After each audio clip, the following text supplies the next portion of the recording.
Hello guys, this is Iman, and in this video I'm going to show you how we can create a GitHub repository and how we can upload our files and our code into a repository. So first of all, I'm sure we can see this is what the GitHub dashboard looks like. So whenever you go on github.com and then it gives you, after you're logged into your account, then it gives you this dashboard display. So as you can see, this is the dashboard, this is the home panel, home, this is the home, this is the dashboard, this is the home section, this is the dashboard here, and yes, this is where you see your account. You can check your profile, and yes. So moving on, first of all, what is a GitHub repository? What is a GitHub repository? So a GitHub repository is a basic element of GitHub, and it's a place where you can actually store your code, your files, and each file's revision history. Repository can have multiple collaborators, and it can be either public or private.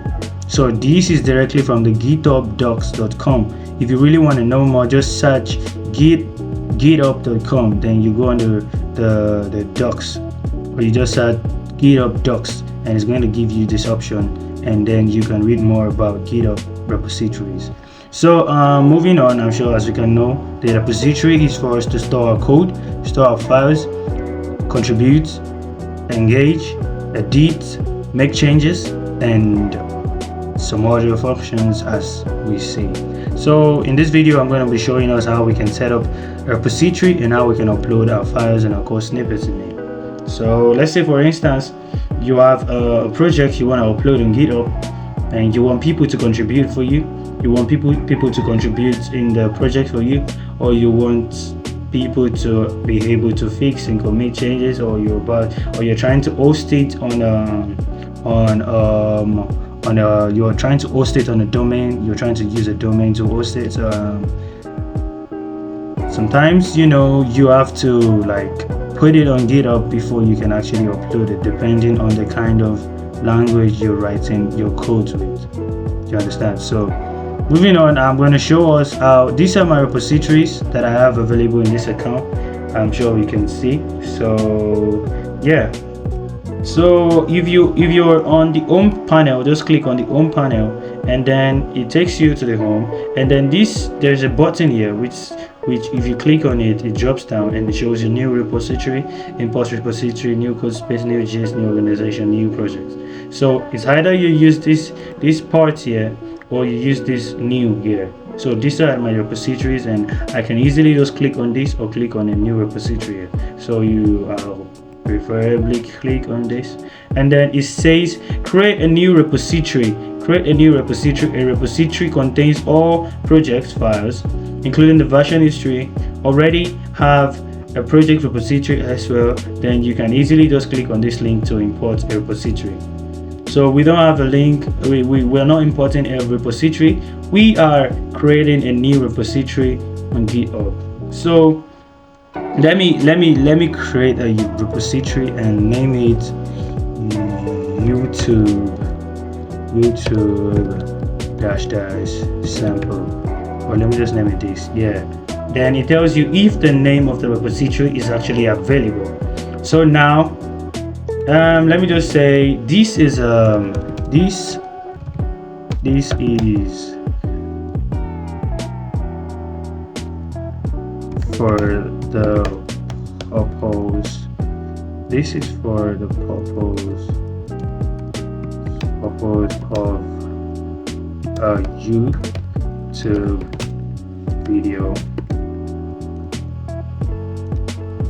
YouTube video. So I think we have issues with the spelling here, and so this is for the purpose of a YouTube video. So now you can, whatever is in your code, let's say you're trying to upload a display, a UI, you can just make your description here so it can be readable for anyone that has linked to your repository. It can be readable, it can be understanding, so you can just keep your precepts here, description, tell them, give them a clue, like a clue of what they're about to see on the repository. And then you can actually add a readme file. You can make it public, you can make it private, you can make it public. If you don't want any contributors, you can make it private. So it's going to be available for those that you invite and you alone. So public, anyone online that has a link to the repository can actually access the repository. You understand? So how you can actually initialize the repository with a readme file. You can initialize it with a readme file. It is actually where you create a long description. So this is actually for a short description. What the user sees immediately they get into the repository. This is the part where they just see immediately they get into the repository. This is what they see first. I'm going to show you. Let me show you an example of. I'm going to show you after we create a repository where the description, this description here is being displayed.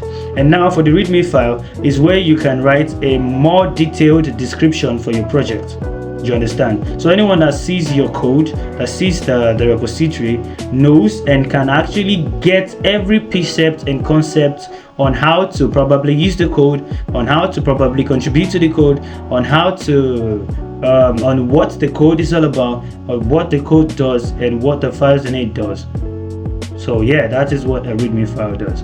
So now you can use any license, but I'll just leave it as a none, which is the default for the license. You can add a git node, you can add templates, so as you want and as you wish. So now you just click on it after you've added a title, a repository name, a description, and you've clicked on readme file, which is actually optional. We don't need it for this video actually, so we just click it off and then we create a repository. Yeah. So now we're in the repository. So this is what it looks like when you create a Github repository. You understand? So this is what it looks like, and this is if you're creating a repository, you can actually create a repository from a command line. You can create a repository from the command line, or you can actually push an existing repository from the command line. So yeah, so that's not what we are doing in this video. I just want to show you how you can upload your files on a repository in GitHub. So now all we have to do, let's go back home, and then it displays this page, and then we try to look for our repository, the one we just created. We just created a repository, and I think we can just check it here. YouTube, we can actually search it, and now this is it. That has given us this. And now I think there is something about timing when you've created the repository, you know, giving you details of when it was created, of when the issue was pulled, of when the request was pulled, of when actions was made on the code. You understand? So, and you can actually create projects in a repository. So now you can link a project, you can create a project in a repository. And now back to the code, and now just click on this code aspect, and then we're trying to upload our files now. So now let's upload an existing file you create. Click on this, upload an existing file. So if you can actually drag and drop them, or you can just easily, now we're trying to import our files into our GitHub repository. So I'm just going to import a random file on my operating system just for the purpose of the video. You understand, which I have created a repository which is called YouTube -. So now moving on, after we've clicked on the upload files, then we can choose our files or easily just drag them into this option bar here. So now we'll click on choose your files, and then we can easily just pick any file of our choice. We can click any file of our choice. We can actually click on any file of our choice. We can upload any file of our choice, and I think let's pick the info login. Yeah, this is a simple website, so I'm picking the info login, and then we just select all. Yeah, and we open. So now it is uploading this file. This is uploading.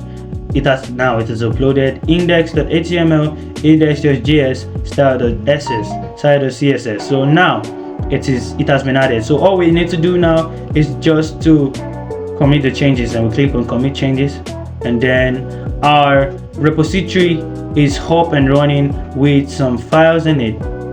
our repository is up and running with some files in it. So now we wait for the reception. Now it has loaded. Now this is how you create a repository and you upload your files in a repository. So from here we can actually download the zip format of the file. We can download it, we can clone the repository, and it saves as a zip file into our operating system. And then we can actually upload more code. We can upload more files.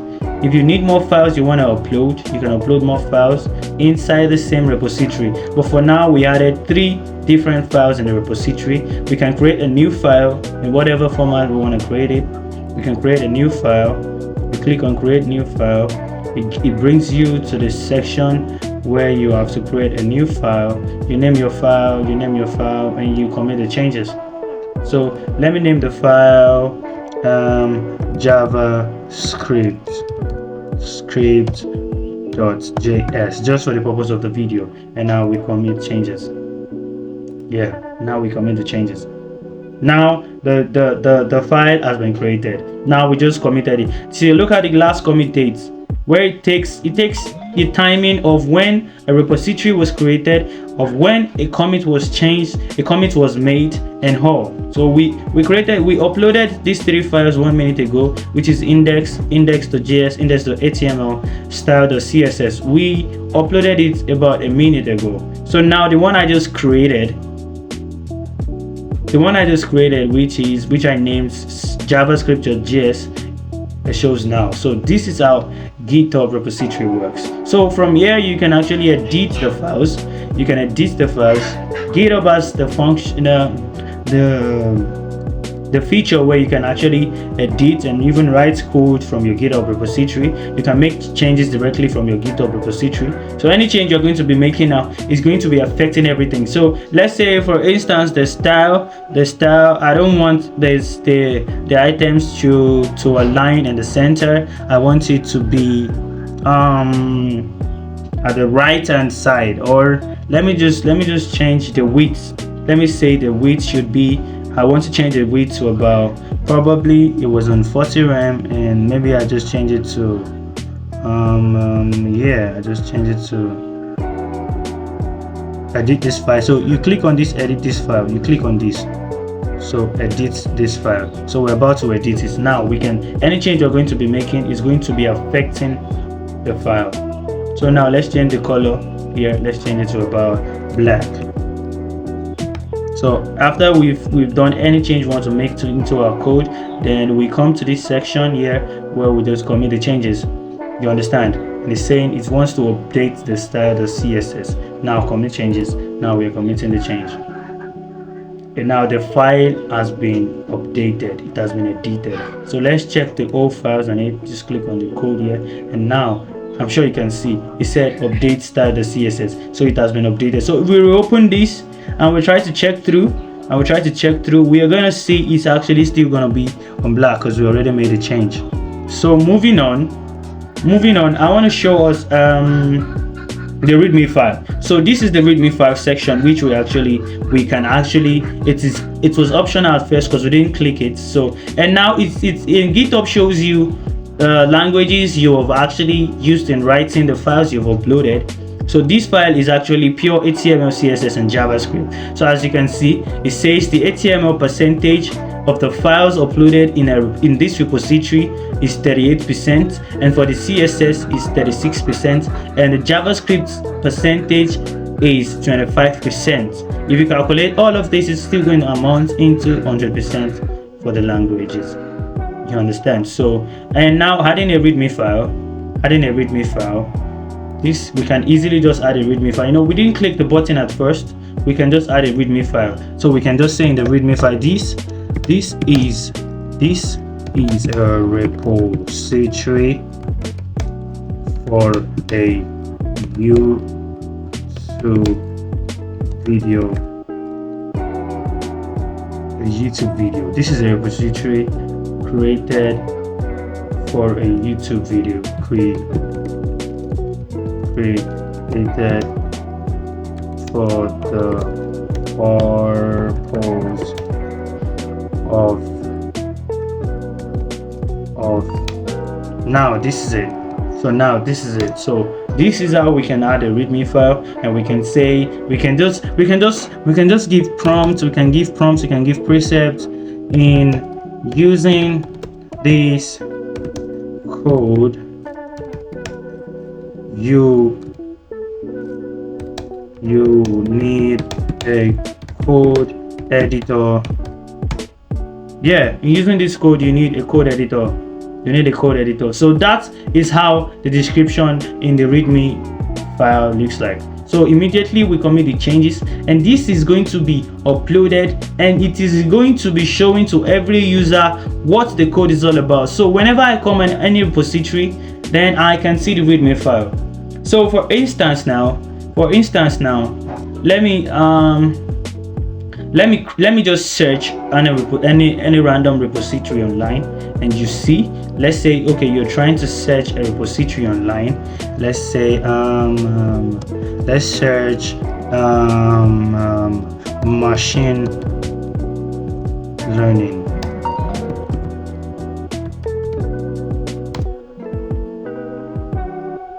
Now it has given us available repositories under machine learning which are registered on GitHub. So I'm sure we can see that 345k repositories on machine learning. That's giving us 345k repositories on machine learning. So let's say, for instance, we saw Joseph Misity at first. So let's click on the repository, and now I'm sure it's gonna add a readme file, because I can see this is a very large project. Now this is the readme file he added. You understand? So this is actually showing you what it is about, table of contents, what the code is about, how to get around the code, how to make use of the code, and everything the code is all about, everything the repository is all about. That's what we add in the readme file. You understand? So this is how the repository works on GitHub. This will be the end of my video. Thanks for watching. This is Hyman Tech.